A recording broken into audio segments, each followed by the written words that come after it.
Hey guys, day 22. We are talking about trade-offs today.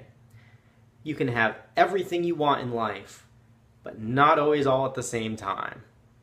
And that's a good thing, because life is meant to be sampled and experienced. I've have a lot of experiences with it. Katharina and I were just talking downstairs about how the both of us have visited all kinds of places in the world. And to me, it's downright ordinary that I would have lived in Nicaragua for a bit, or that I would have spent 5 years in Costa Rica.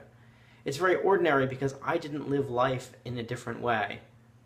That was my ordinary. It's extraordinary to other people who've never lived there, but to me it's perfectly ordinary. But while I was having that really extraordinary life, I was giving up an infinite plethora of other things that I could have been doing at that time. You gotta give something to get something.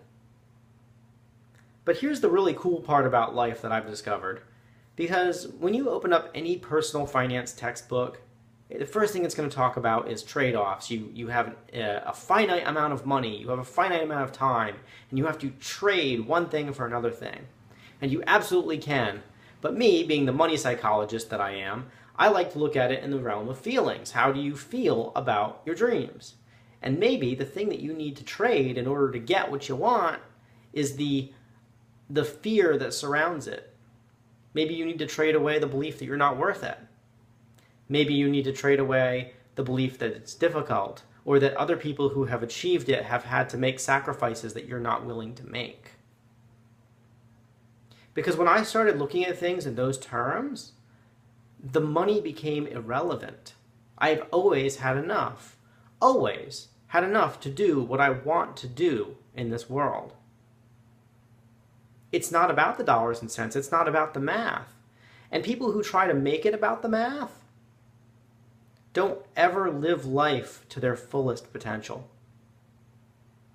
So you have to make trades. You really do. But you can trade away things that suck for things that are amazing. So the best way to know what you need to trade is to look at your own dream and come up with the first reason that pops into your head of why you can't have that. I can't have a really nice house because the people who I've seen living in nice houses have had bad relationships with their family, and damn it, I'm not going to give up my excellent relationship with my wife in order to have a nice house. Well, it's a false equivalency. You don't need to trade the good relationship for the nice house. You need to trade the belief that you're going to have a bad relationship.